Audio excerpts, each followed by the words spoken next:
Okay, so it's the holiday season. I wanted to make sure I had the good recipes out there for you. So here's a recipe for a brined oven baked turkey. Okay, it's real juicy, real flavorful. Here, have a look for yourself. Look at that. I know you're gonna enjoy this. Hey, this is Shrashira.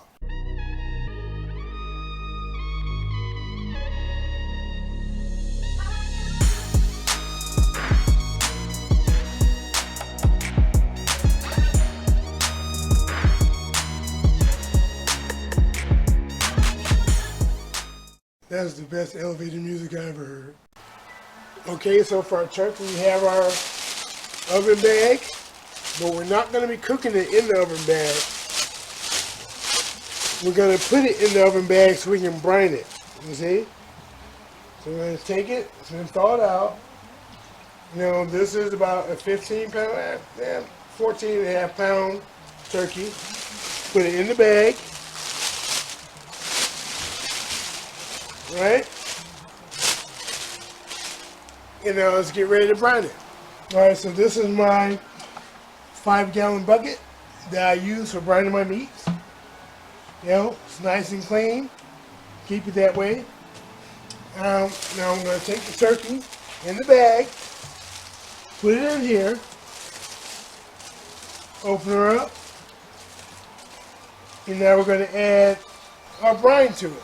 Now I did a video on doing the brine, making the brine. If you haven't checked that out, definitely go check that out.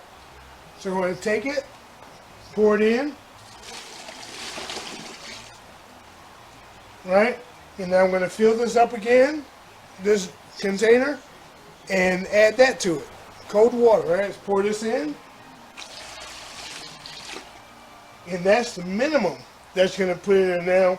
You want to make sure that your turkey or whatever meat you're cooking or you're brining is completely submerged.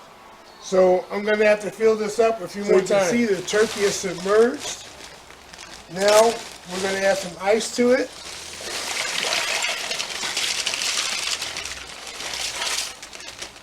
To keep this bad boy cool. It's got to stay cool. You do not want it to warm up. That's why I put it in the cooler. That's why I'm adding more ice to it now.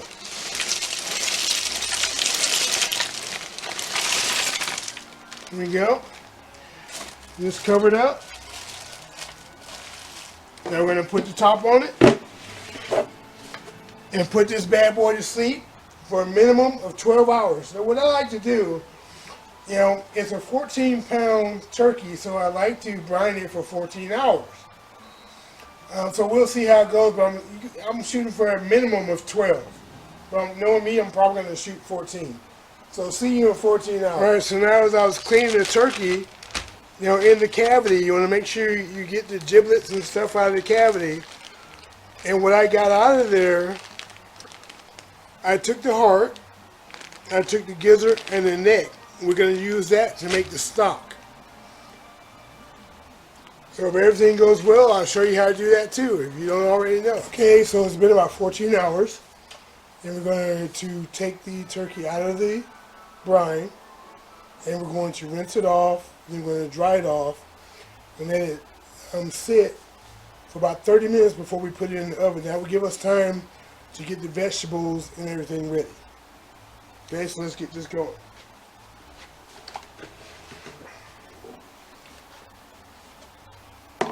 Right, still has ice in it, which is good. Now, you want to be careful at this point, because you don't want to make a mess, you see. But it's probably going to happen anyway. So just take your time, so you can limit the amount of cleanup you got to do. Alright, let's get this in the sink.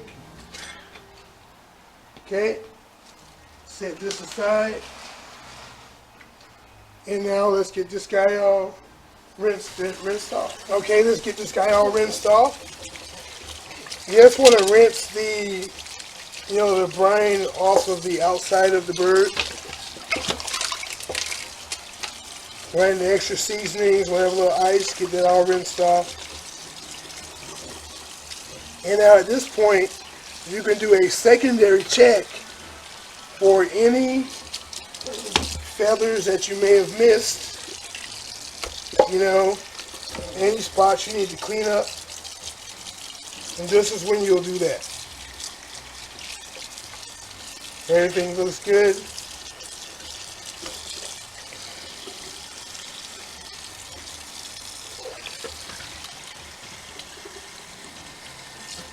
Okay. Orange out of here. And make sure you check the cavity for any of the brining fruits. Okay.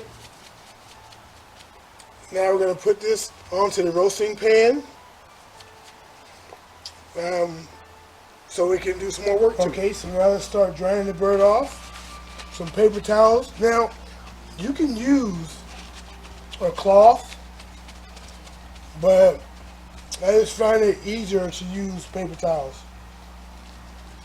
Right, just get this excess moisture off. You don't have to worry so much about the underside, but it's mainly the top, in the cavity, that you want to get dried good.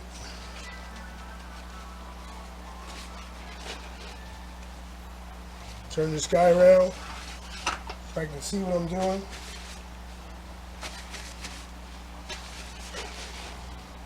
Get nice and dried in there. Get all the excess moisture out. That's what you want.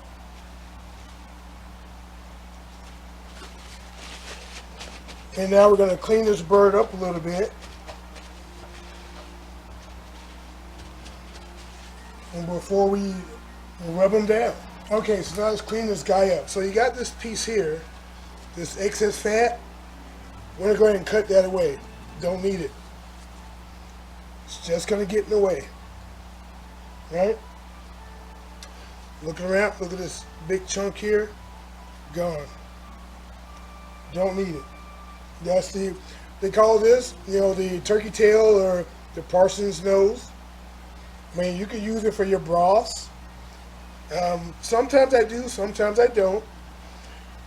And it's completely up to you. And now what we want to do is take let me turn so you can see it.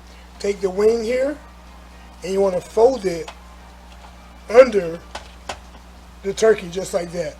Okay? Let's turn this around for this guy so you can see it from this angle. Take it, bend it under. Right? Just bend it under like that. Okay? Now this excess skin, you can cut this away if you want, but I find that it protects the cavity here, so I tend to leave it on, and you can get rid of it later. Okay? And if it's too much, you can just cut some of it away. Don't cut all of it away, because you want that protection. Right? See that? Get this little lip here off. There we go. So now see, it's still covering this piece. Right? But it's just not flopping all over the place. Alright?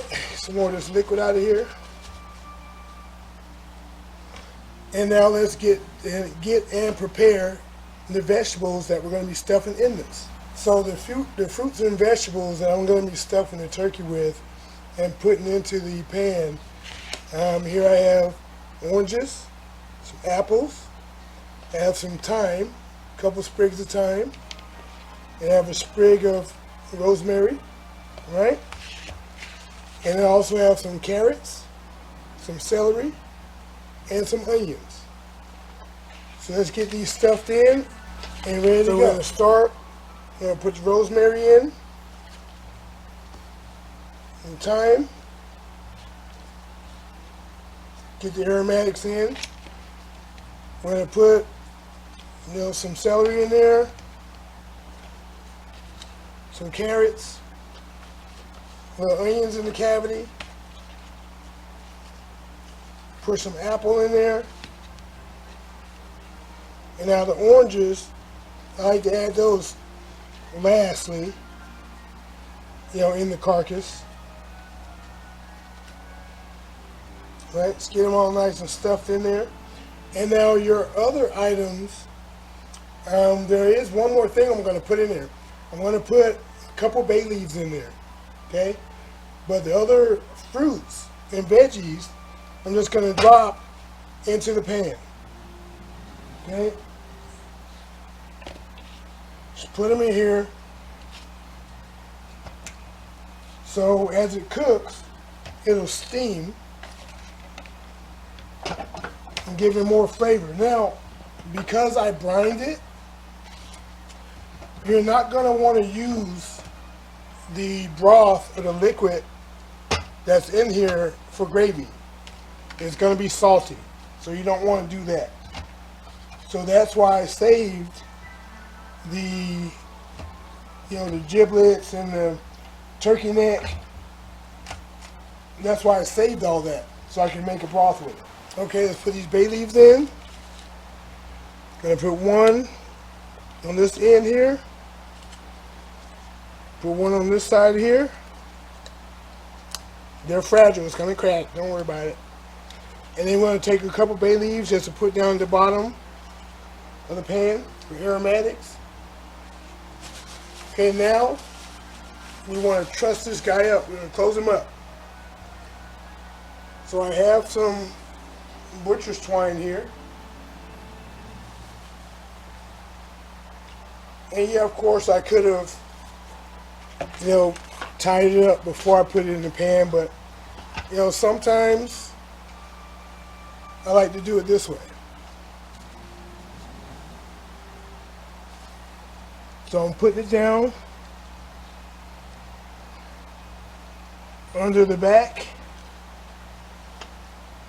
and bringing it forward, and just to wrap the breast up, give it like an anchor point.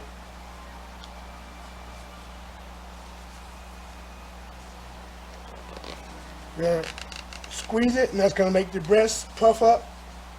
And at this point, you wrap around one of the legs here. Then you wrap the other leg.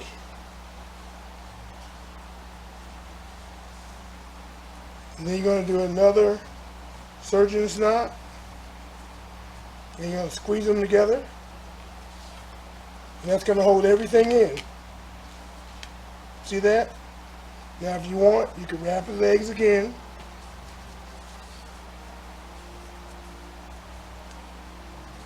Which is perfectly fine. So they cross.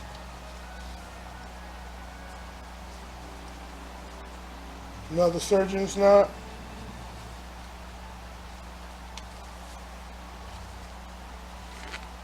Close it. Now your basic knot on top of the surgeon's knot, secure. Now you just cut this guy loose, like that, the excess, and this will hold for you. Now, since this is like this now, it's all puffed up, what we're going to do now is take our finger, separate the skin from the breast, right? Be careful, you don't want to tear it. My hands are kind of big, so I got to be careful. Right? Turn this guy around. And we're going to do the same thing on this end. Just work your fingers in there. And get between the skin and the breast. You can also use a wooden spoon.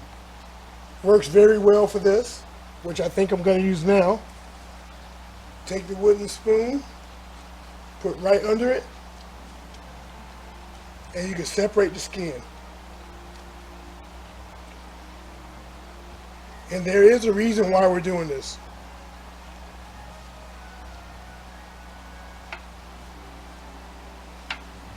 Okay, just separate it. Get the spoon in there. Separate the skin from the breast. Careful not to tear the skin.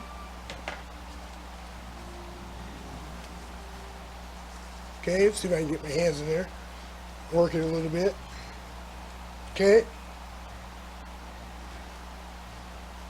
Back to this side. Yep, completely open. There we go. Nicely separated. Now, the reason I did that is that we're going to take some herb butter and we're going to spread it all over the top, and we're going to fill the inside with the herb butter. Okay? And we're going to use all of the herb butter. Alright, now we're going to rub it down with the herb butter. If you don't know how to make herb butter, there, I put a video on my channel, so you'll be able to get that. So we want to take the herb butter, and put it under the skin. Right? Just push it, spread it out, you know, get it in there.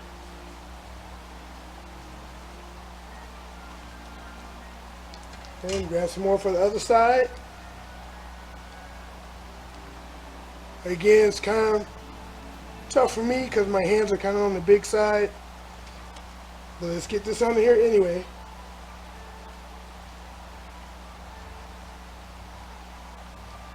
Get it all in there.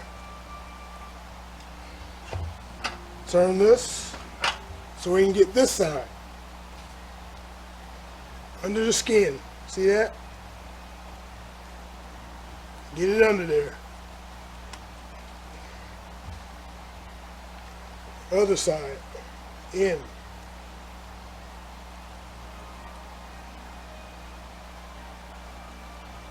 Yep, get it in, spread it. Rub it all over your turkey. Get some down by the cavity so it melts into the cavity. All on the wings. You know, see, that's why we dried the turkey, so that this will stick better. Okay? It's all coming together now.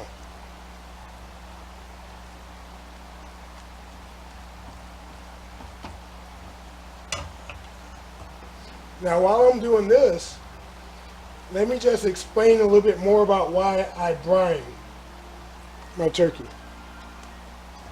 Now, when you're brining, what happens is the salt from your brine will pull the moisture out of your meat, while at the same time, it will take the flavors that are in your brine and replace those flavors from the meat, to where eventually the same flavors that are inside the meat will match the same flavors that are outside the meat. Okay? It won't make the meat salty, but it's just a transfer of the flavors to make it even across the board. Now, this is only, 14 and some change pound turkey, so I only did it for 14 hours. Now, when I cook the big boys, my 22 pound, 24 pound turkeys, I brine it for 24 hours. But again, remember, when you're brining, you don't want to use the liquid that's in the pan when the turkey's done, because that tends to be very, very salty. The meat itself won't be salty, but that liquid will be. So keep that in mind. Okay, so if you have one of those turkeys that have the little pop-up sensor on it in the front there, if you're following my directions, you don't need it, right? Because what we're going to do is basically 20 minutes a pound, right? We're not putting it in a bag. You don't need to be in a bag because you brined it. But what I do is I put thermometers or probes, electric probes. I put one in the breast meat, right? And I put one in the thigh meat.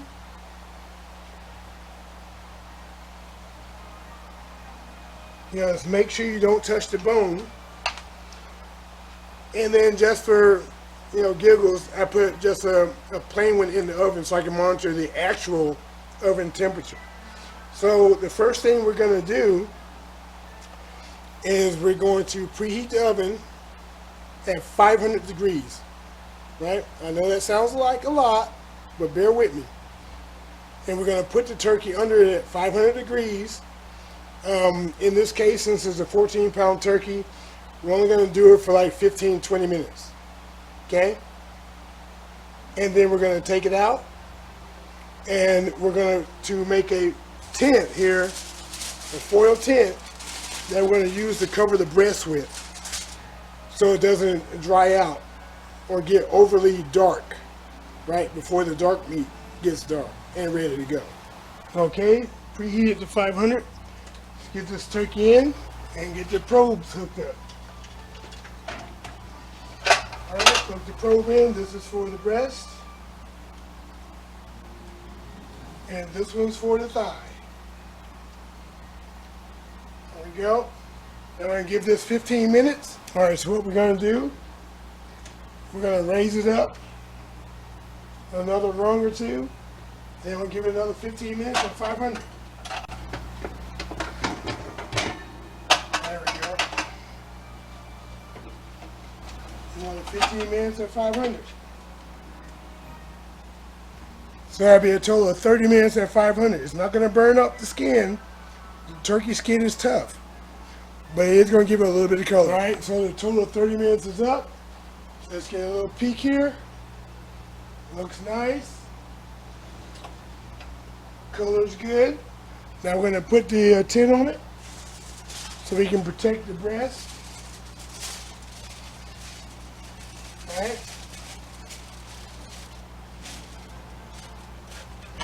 And we're going to lower the temperature down to 350 for the duration now. And now let's cook this bad boy through.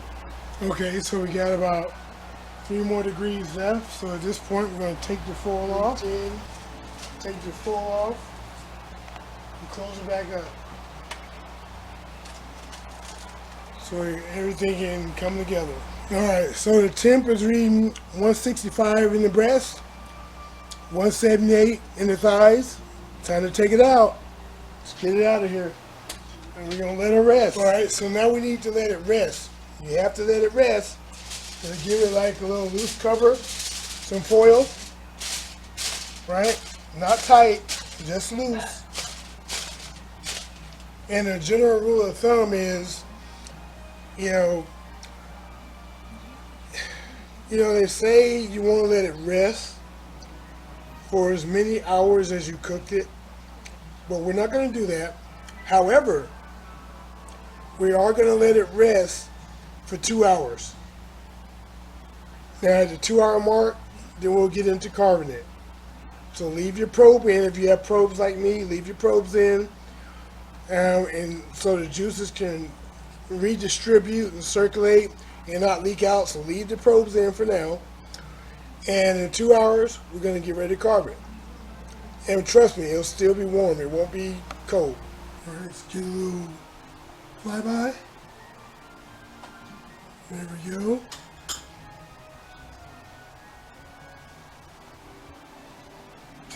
Looks good. If you like this recipe, give it a shot. I know you'll enjoy it. Like, comment, subscribe. This is Shrashira, and I'm out.